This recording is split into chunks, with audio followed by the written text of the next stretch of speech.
అనగనగా ఒక దట్టమైన అడవిలో ఒక చెట్టు కొమ్మపైన ఒక గూడు ఉండేది. ఆ గూడులో హంస యొక్క కుటుంబం జీవిస్తూ ఉండేది. ఆ హంసలకు ఒక బిడ్డ పుడతాడు. ఆ బిడ్డ పుట్టుకతోనే నల్లగా ఉంటుంది. నల్ల హంస పుట్టినప్పటి నుంచే వాళ్ళ తల్లిదండ్రులు ఎప్పుడూ తిడుతూనే ఉండేవారు. ఇలా చూడు ఎంత నల్లగా పుట్టాడో, మన జాతిలో ఇలా ఎవ్వరూ లేరు, వీడు ఎలా పుట్టాడో. ఏవండి, సరిగ్గా చెప్పారు మీరు. ఇంత నల్లగా ఎలా పుట్టాడో నాకు తెలీదు. నేను వీడి కారణంగా ఎవ్వరికీ మొహం చూపించుకోలేకపోతున్నాను. మనకు ఒక అందమైన బిడ్డ ఉంటే మన జాతి దగ్గర మనం గౌరవంగా బతికేవాళ్ళం. అలా ఎప్పుడూ నల్ల హంసను ఆ తల్లిదండ్రులు తిడుతూ ఉండేవారు. అలా రోజులు గడుస్తూ ఉండగా ఆ హంసలకు ఒక అందమైన తెల్లటి హంస పుడుతుంది. ఇలా చూడు, వీణ్ణంటారు ఒక అందమైన హంస అని. ఆ నల్లవాణ్ణి చూడు, వాణ్ణి చూస్తే ఆలోచించాలి హంస కాదా అని. ఇంకా మీరు బాధపడకండి, మన చిన్న కొడుకును చూడండి ఎంత అందంగా ఉన్నాడో. ఇంకా మన ప్రేమ అంతా మన చిన్న కొడుకుపై చూపించుకోవచ్చు అని తల్లి హంస అంటుంది. అమ్మా నాన్న నన్నెందుకు ఇంత వేరుగా చూస్తున్నారు? నల్లగా ఉండడం నా తప్ప? నీ వల్ల మన జాతి వారందరూ ఆట పట్టిస్తున్నారు. నువ్వు మా కొడుకు అని చెప్పుకోవడానికే సిగ్గుగా ఉంది. అలా తల్లి అనగానే నల్లహంస బాధతో ఏడుస్తూ వేరొక చోటికి ఎగిరిపోతుంది. అడవిలో ఒకరోజు చిలుకరాజు పక్షులన్నిటికీ విందును ఏర్పాటు చేస్తుంది. ఆ విందుకి అన్ని పక్షులు వాళ్ళ పిల్లలతో వస్తాయి. అక్కడ ఉన్న ఒక పక్షి ఇలా అంటుంది, ఈ నల్లహంస తల్లిదండ్రులను చూస్తే జాలి వేస్తుంది. ఒక కొడుకు ఎంత నల్లగా ఉంటాడో, ఇంకొక కొడుకు ఎంత అందంగా ఉంటాడో. చిలుకరాజు నల్లహంసను చూసి, నీ బిడ్డ ఎంత నల్లగా ఉన్నాడో, వీడు మీ హంస జాతిలో ఉండవలసిన వాడు కాదు. మేమెప్పుడూ ఇంత నల్లహంసను చూడలేదు. అవును చిలకరాజా, మా జాతి వారు ఎంతో అందంగా ఆకర్షణీయంగా ఉంటారు. వీడిని చూస్తే మాకు కూడా చిరాకొస్తుంది అని అంటారు నల్లహంస తల్లిదండ్రులు. నల్లహంస అందరి మాటలు విని బాధతో ఇలా అంటుంది, ఈ ప్రకృతిలో అన్ని పక్షులు ఒకేలాగా ఉండవు కదా, నా కళ్ళకి నేను అందంగానే ఉంటాను. అప్పుడు వెంటనే చిలకరాజు ఇలా అంటాడు, అరే పిల్లోడా, ఎంత గర్వం నీకు, ఒకవైపు నల్లగా ఉన్నావు, పెద్దవాళ్లతో ఎలా మాట్లాడాలో నీకు తెలియదా, ఇంక నువ్వు మాట్లాడకు అని కోపంగా చిలకరాజు అరుస్తాడు. క్షమించండి మహారాజా, ఈ నల్లహంస వల్ల ఈ సమాజం మమ్మల్ని చీ అంటుంది, మేమిక వెళ్తాము అని అక్కడి నుండి నల్లహంస కుటుంబం వాళ్ళ గూటికి వెళ్ళిపోతాయి. నువ్వు మా మర్యాదను పోగొట్టావు, నీ వల్లే అందరూ మమ్మల్ని అవమానిస్తున్నారు. అవును, వీడు నా పరువు మొత్తం తీసేశాడు. అరే నీ తమ్ముడిని చూడు ఎంత అందంగా ఉన్నాడో, వీడి అందం కారణంగా మన జాతిలో మాకు మర్యాద దక్కుతుంది, నీ వల్లే మా పరువంతా పోతుంది అని అనగా, ఇందులో నా తప్పు ఏమైనా ఉందా?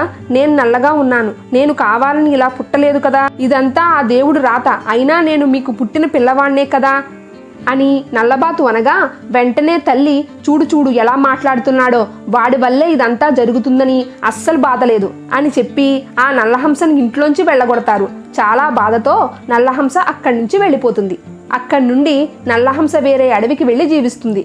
నల్లహంస అమ్మా నాన్న ఉంటున్న అడవికి ఒక పిల్లి వస్తుంది. అప్పటికే ఆ పిల్లి అడవిలో ఉన్న పక్షులన్నింటినీ వేటాడి తినేస్తుంది. నల్లహంస తండ్రి తమ్ముణ్ణి కూడా ఆ పిల్లి చంపి తినేస్తుంది. ఇంకా అడవిలో నల్లహంస తల్లి ఇంకొన్ని పక్షులు మాత్రమే బ్రతికి ఉంటాయి. బ్రతికి ఉన్న పక్షుల్లో ఒక పిచ్చుక నల్లహంస దగ్గరకు వెళ్ళి జరిగిందంతా చెబుతుంది. అరే నల్లహంసన్న, మన అడవికి ఒక క్రూరమైన పిల్లి వచ్చింది. ఆ పిల్లి అన్ని పక్షుల్ని వేటాడి తినేసింది. ఇంకా కొన్ని పక్షులు మాత్రమే మిగిలి ఉన్నాయి అని ఆ పిచ్చుక అనగా, వెంటనే నల్లహంస ఏంటి నువ్వు అనేది, అలా అయితే ఈ కష్టకాలంలో నేను నా కుటుంబం దగ్గరికి వెళ్ళాలి అని వెంటనే ఆ నల్లహంస ఎగురుకుంటూ వాళ్ళ అమ్మ దగ్గరకు వెళ్తుంది. అమ్మా మీరు బాధపడకండి, నేను బ్రతికే ఉన్నాను, మీకేమీ కాకుండా నేను చూసుకుంటాను అని అంటుంది ఆ నల్లహంస. వెంటనే మీ నాన్నని మీ తమ్ముణ్ణి కూడా ఆ పిల్లి చంపేసింది అని చెబుతూ బాధపడుతుంది ఆ నల్లహంస తల్లి. అమ్మా మీరు బాధపడకండి, మనం ఈ అడవిని వదిలేసి ఇంకో అడవికి వెళ్ళి అక్కడ మనం హాయిగా జీవిద్దాం అని చెబుతుంది నల్లహంస. తన తల్లిని అక్కడి నుంచి తీసుకుని వెళ్తుండగా అంతలోనే ఆ క్రూరమైన పిల్లి అక్కడికి వస్తుంది. ఇప్పటి వరకు ఒక హంసే మిగిలిందని అనుకున్నాను, ఇంకా 2 హంసలు ఉన్నాయా, నాకు చాలా సంతోషంగా ఉంది అని అంటుంది ఆ పిల్లి. ఏ పిల్లి, మా అమ్మని ఏమైనా చేశావంటే నాకంటే చెడ్డవాడు ఇంకొకడు ఉండడు అని అనగా, అవునా అలాగైతే నిన్నే ముందు తింటాను అని ఆ పిల్లి నల్లహంస దగ్గరకు వెళ్తుండగా అదే సమయంలో నల్లహంస స్నేహితులు ఎగురుకుంటూ అక్కడికి వస్తాయి. గ్రద్ద, పిచ్చుక, మిగిలిన అన్ని పక్షులు కలిసి ఆ పిల్లిని కొరకడం మొదలు పెడతాయి. అప్పుడు వెంటనే ఆ పిల్లి నన్ను వదిలేయండి, నేను ఇక్కడి నుంచి దూరంగా వెళ్ళిపోతాను అని అంటున్నా ఆ పక్షులన్నీ కలిసి ఆ పిల్లిని కొరికి కొరికి తినగా కొంత సమయానికి ఆ పిల్లి చనిపోతుంది. ఆ తరువాత నల్లహంస వాళ్ళ అమ్మను తనతో పాటు తాను ఉంటున్న అడవికి తీసుకుని వెళ్తుంది. వాళ్ళ అమ్మను తనతో పాటే ఉంచుకుంటుంది, చాలా బాగా చూసుకుంటుంది. ఇవన్నీ చూసిన తన తల్లి తాను చేసిన తప్పు తెలుసుకుంటుంది. వెంటనే ఆ నల్లహంస తల్లి ఇలా అంటుంది, బిడ్డ నన్ను క్షమించు, నేనెప్పుడూ నీకు భేదభావమే చూపించాను, ఎప్పుడూ నిన్ను అర్థం చేసుకోలేదు, కన్నతల్లి ప్రేమను పంచలేదు, నీ వంటిపైన రంగును మాత్రమే చూశాను, నీ మనసును చూడలేదు.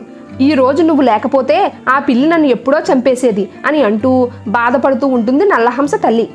నువ్వు ఏమీ బాధపడకమ్మా, తప్పులు అందరూ చేస్తారు. మంచి విషయం ఏమిటంటే మీరు మీ తప్పులను తెలుసుకున్నారు, మీ ఆలోచన మార్చుకున్నారు. నలుపు తెలుపు భేదం ఏముందమ్మా, ఈ భూమిపైన అందరూ సమానమే అని అనుకుంటూ ఆ అడవిలో నల్లహంస వాళ్ళ అమ్మ ఇద్దరూ సంతోషంగా వాళ్ళ జీవనాన్ని సాగిస్తారు.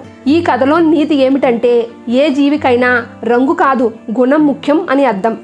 ఇలాంటి మరికొన్ని ఇంట్రెస్టింగ్ వీడియోస్ కోసం please like, share and subscribe my channel.